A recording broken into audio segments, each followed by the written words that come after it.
Associate professor, assistant professor की नियुक्तियों में आरएसएस का जब तक कोई फंडामेंटल कोर्स नहीं करेगा, बेसिक कोर्स, तब तक उसकी नियुक्ति नहीं होगी। आप क्या सोच रहे हो, देश नहीं देख रहा है नौजवान? यूजीसी का बजट लगातार कम किया जा रहा है। मेरा खुला आरोप है इस सरकार पर कि ये सरकार शिक्षा को प्राइवेट करके, शिक्षा को मुट्ठी भर उद्योगपतियों के हाथों में देके, शिक्षा को चुनिंदा लोगों के हाथ में देके, देश के 140 करोड़, जिसमें मैं समझता हूं 90% लोग गरीब हैं, उन गरीबों के हाथों से शिक्षा को छीनने का ये जो आपकी सरकार षड्यंत्र कर रही है, इसके लिए हम लोग इस मौके पे विरोध करते हैं। लगातार फीस बढ़ा रहे हैं, शिक्षकों की कमी है, रोजगार आप दे नहीं पा रहे हो, सामाजिक असमानता। सभापति महोदय, 2014 में जिस समय सरकार बनी थी एनडीए की, उस समय देश की जितनी भी जो आर्थिक चीजें थी, जो वेल्थ थी, उसमें पिछड़ों की हैसियत 17% थी, 17%, और आज 10 साल की एनडीए की सरकार के बाद पिछड़ों की आर्थिक हैसियत हो गई है केवल 9%।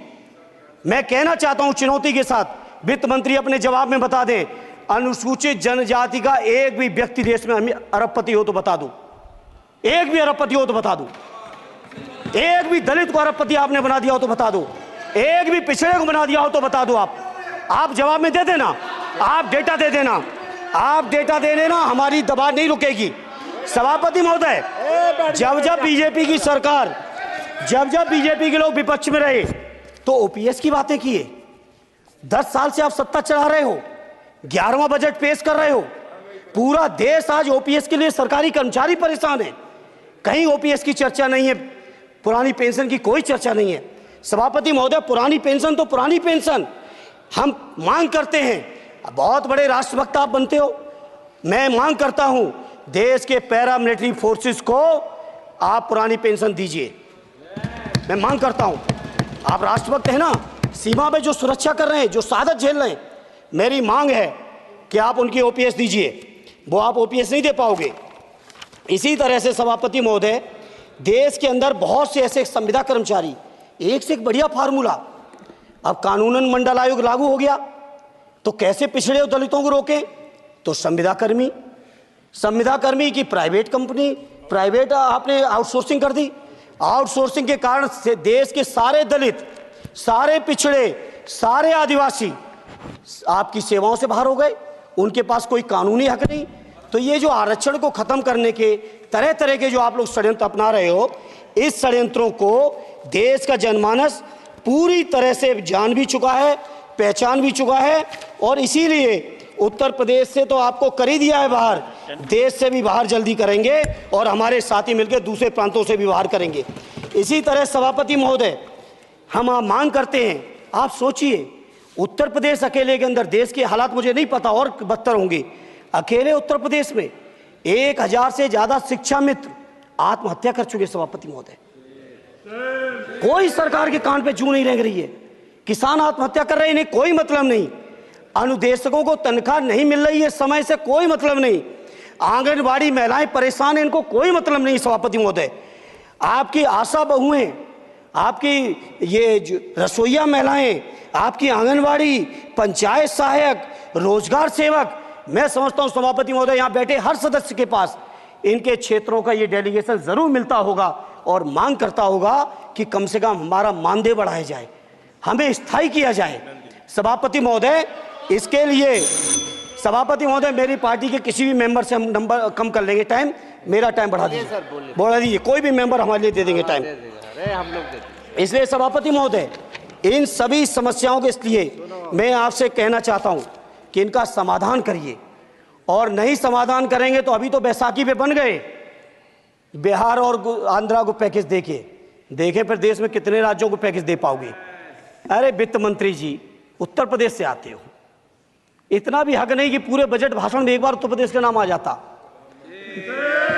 इतना अयोध्या से नफरत हो गई, अयोध्या से अवधेश जी क्या जीत गए, आप लोगों को इतनी नफरत हो गई कि एक भी उत्तर प्रदेश का एक बार भी नाम नहीं आया। सभापति महोदय, इसे मैं आज इस मौके पर सभापति महोदय, देश के गरीबों, किसानों, नौजवानों, व्यापारियों, बुनकरों, सभी की ओर से कहना चाहता हूं, ये बजट देश विरोधी बजट है। कुछ समस्याओं के लिए सभापति महोदय संवेदनशीलता के साथ मैं कहूँगा सरकार को विचार करना चाहिए। श्रद्धेय नेताजी जब रक्षा मंत्री थे, उन्होंने व्यवस्था दी थी कि देश के अंदर जो भी सैनिक शहीद हुए हैं उनको ससम्मान उनके घरों पे जाके राष्ट्रीय सम्मान के साथ उनकी अंत्येष्टि हो। मैं उन्हीं की परंपरा को आगे बढ़ाते हुए एक और मांग करता हूं सभापति महोदय कि जो हमारे शहीद जिनकी अंत्येष्टि स्थल जहां कहीं भी बना हो, जिस भी परंपरा से बना हो,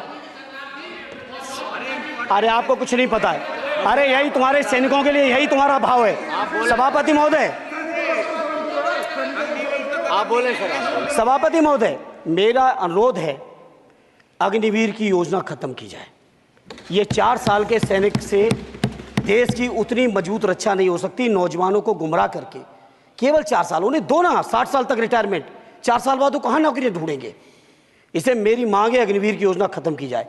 साथ ही साथ मेरी एक मांग और है कि जो शहीदों की शहादत स्थल है उसको शहीद स्थल के तौर पर डेवलप करने के लिए केंद्र सरकार को अतिरिक्त बजट देना चाहिए।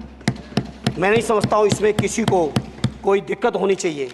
इसी तरह सभापति महोदय, बातें बहुत लंबी लंबी की जाती हैं, थोड़ा सा मैं अपने क्षेत्र के बारे में कहूँगा। आदरणीय हमारे नेता माननीय राममूर्ति वर्मा जी ने भी कहा है, माननीय लालजी वर्मा जी ने भी, जो बाढ़ की समस्या है, जो समस्या बिहार में है नेपाल से पानी छोड़ने की, वही समस्या उत्तर प्रदेश की भी है। और विशेषकर पूर्वी उत्तर प्रदेश में अगर आप चलिए तो खीरी से शुरू करेंगे, पीलीभीत खीरी से लेके पूरा आप चले जाइए और एकदम कुशीनगर बॉर्डर तक, बिहार बॉर्डर तक पूरी की पूरी समस्या है। घाघरा जब आती है तो मैं समझता हूँ इन जिलों के लाखों लोगों को तहस नहस करके चली जाती है। जितना विकास होता है सभापति महोदय, बरसात के समय वो सारा का सारा विकास पूरी तरह से खत्म हो जाता है। इसलिए मेरी मांग है केंद्र की सरकार से कि बजट आप पास कर रहे हो तो कम से कम उत्तर प्रदेश से इतनी नफरत ना करो। 2 बार तो,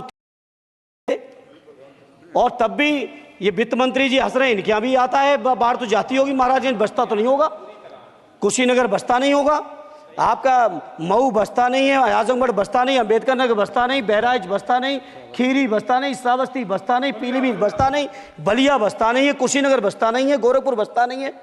इतने जिले तो हमारे उत्तर प्रदेश के प्रभावित हैं। तो बिहार की तरह से एक विशेष पैकेज हमारे उत्तर प्रदेश के लिए भी दे दो। कम से कम इतना तो कहने की हिम्मत रखो, केवल चीखने के लिए बैठे हैं सब के सब।